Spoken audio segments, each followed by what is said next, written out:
Assalamualaikum warahmatullahi wabarakatuh. Salam wake, kami sukses, Anda pasti sukses. Good job. Baik, Ananda hebat semua. Untuk pembelajaran hari ini, mari kita awali dengan bacaan basmalah bersama-sama. Bismillahirrahmanirrahim.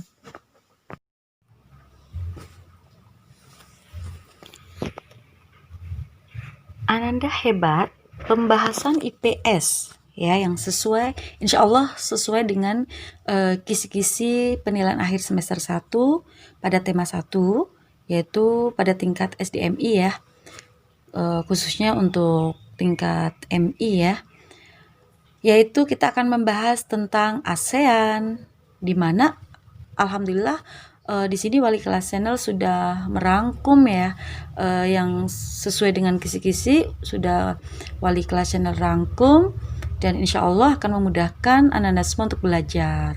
Langsung saja ya, kita akan nanti di sini kita akan mengenal negara-negara yang ada di ASEAN, negara mana saja, kemudian termasuk ikon-ikon dari negara itu sendiri, dan sumber daya alam yang ada di negara itu sendiri, dan bagaimana kondisi geografis di negara-negara di ASEAN. Nah, kita masuk pada langsung mengenal negara kita, yaitu Indonesia. Apa ikon negara Indonesia? Kita sangat mengenal sekali, yaitu Tugu Monas ya. Dan adapun sumber daya alam yang ada di Indonesia, yaitu di sini DR ya, Wali Kelas Channel singkat. DR ini adalah dataran rendah ya. Di sini menghasilkan padi, sayuran, jagung, dan buah-buahan. Dan kemudian yang di dataran tinggi ada teh, ada kopi, kina, cengkih, dan kelapa sawit. Nah, di sini kelapa sawit di sini itu adalah termasuk merupakan hasil perekonomian yang diekspor ya. Ini adalah kelapa sawit. Nah, ada lagi yang diekspor hasil perekonomian Indonesia itu di barang tambang ya, yaitu minyak bumi.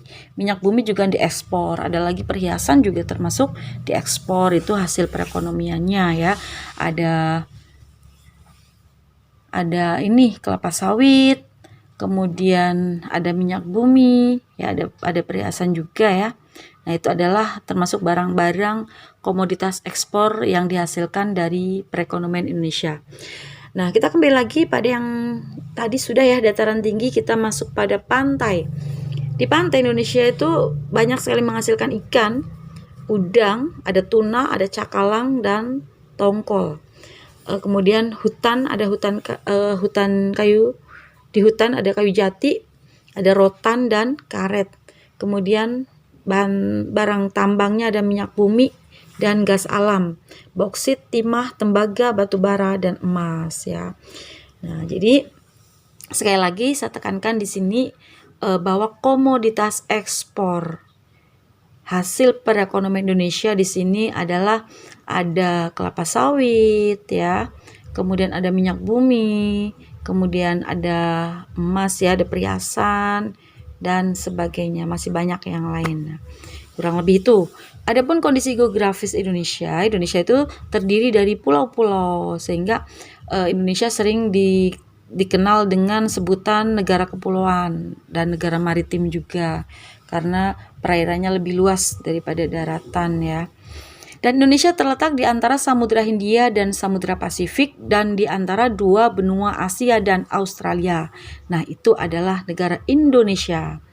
Kemudian yang kedua ada Malaysia, di mana ikon pada negara Malaysia itu adalah Menara Kembar Petromas nih. Sumber daya alamnya ada kayu dan karet, timah, kelapa, tembakau, teh, dan lada. Kemudian kondisi geografisnya, wilayahnya itu dipisahkan oleh Laut Tiongkok Selatan dan Selat Karimata. Negara berikutnya ada Singapura, adapun ikonnya ada patung Merlion. Kemudian sumber daya alamnya ini adalah negara maju ya, ini adalah terkenal dengan industrinya gitu. Di sini ada industri tekstil, ada baja, penyulingan minyak, pakaian, percetakan, dan penerbitan. Ada industri pengolahan karet, timah, dan minyak yang ada di Jurong itu ya, di Jurong Singapura. Nah, ini Singapura itu memang terkenal dengan kemajuan teknologi yang canggihnya ya. Indonesia ini juga banyak belajar mengirimkan orang-orang hebat untuk dilatih menjadi tenaga ahli ya, supaya nantinya bisa mengembangkan di Indonesia. Adapun kondisi geografisnya, sebagian besar itu wilayahnya berupa dataran rendah.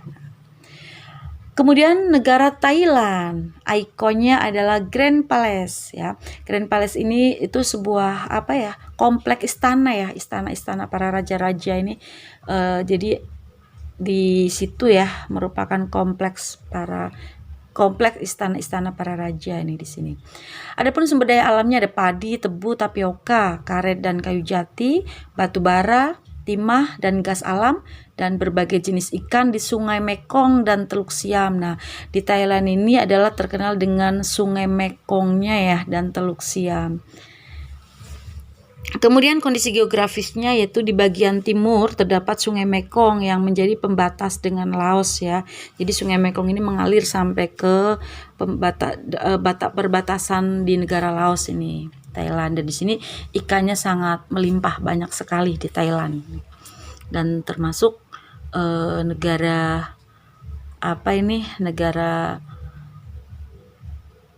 yang maju ya Thailand ini. Berikutnya adalah negara Filipina. Adapun ikon negara Filipina ada Trump Tower Manila. Ya, di sini ada menara ya. Menara Trump Tower Manila nih. Nah, sumber daya alamnya ada jagung, sayuran, padi, ketela pohon dan buah-buahan. Kemudian hasil perkebunannya ada tebu, kelapa, tembakau, kayu, dan karet. Adapun kondisi geografisnya, sebagian wilayah terdiri atas rangkaian pegunungan Sirkum Pasifik. Lanjut.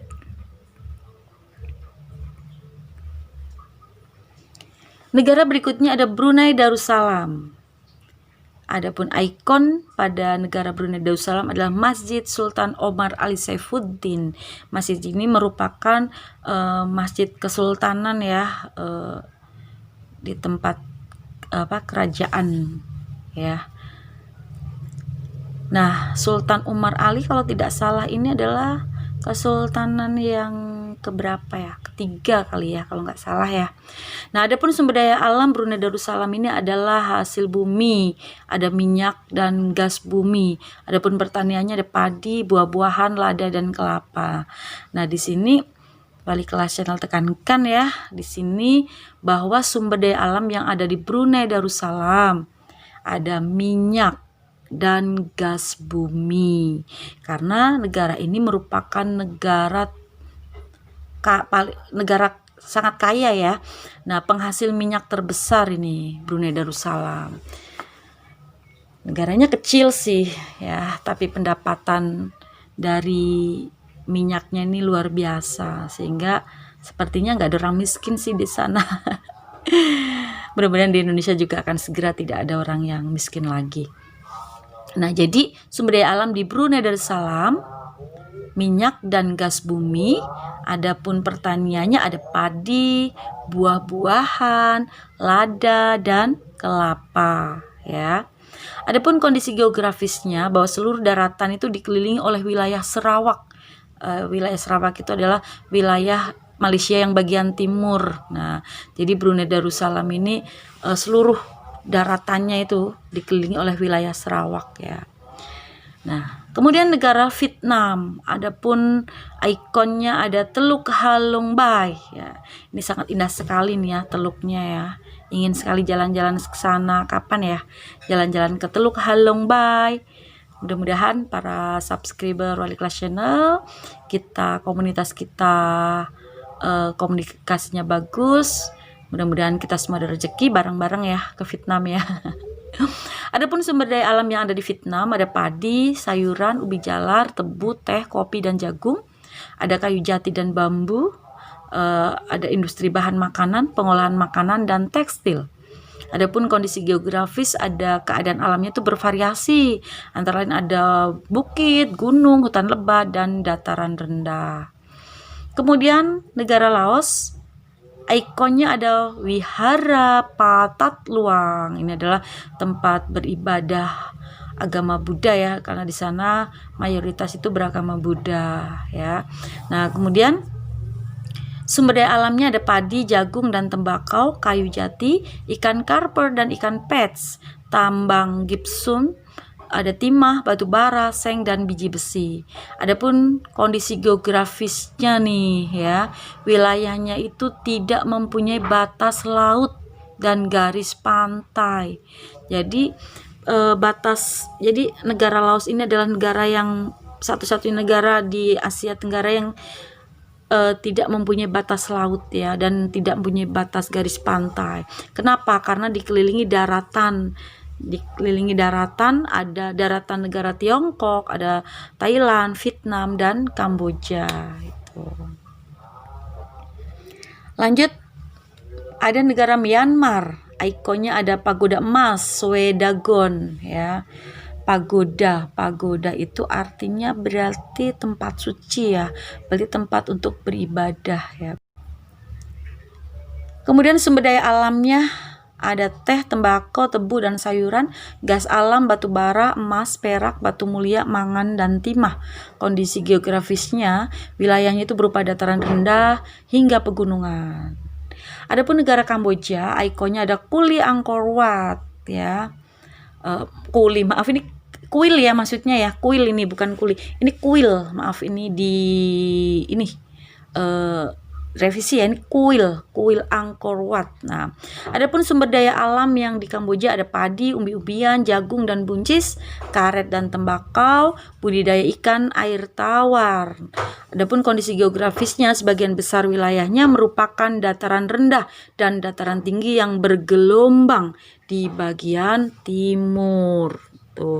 Itu adalah negara-negara di Asia Tenggara. Sekarang masuk pada hewan dan tumbuhan yang dilindungi. Nah, ada hewan yang perlu kita lindungi supaya tidak punah. Ada komodo, ada orangutan, harimau Sumatera, badak bercula 1, burung cendrawasih, burung jalak Bali. Kemudian tumbuhan yang harus kita lindungi karena ini hampir punah ya, termasuk tumbuhan-tumbuhan langka. Ada bunga bangkai, ada bunga Rafflesia arnoldi, kantong semar, cendana, dan meranti. Nah, bagaimana cara melestarikan hewan yang hampir punah? Tentunya kita tidak boleh memelihara hewan yang langka. Bagaimana kalau yang sudah terlanjur memelihara?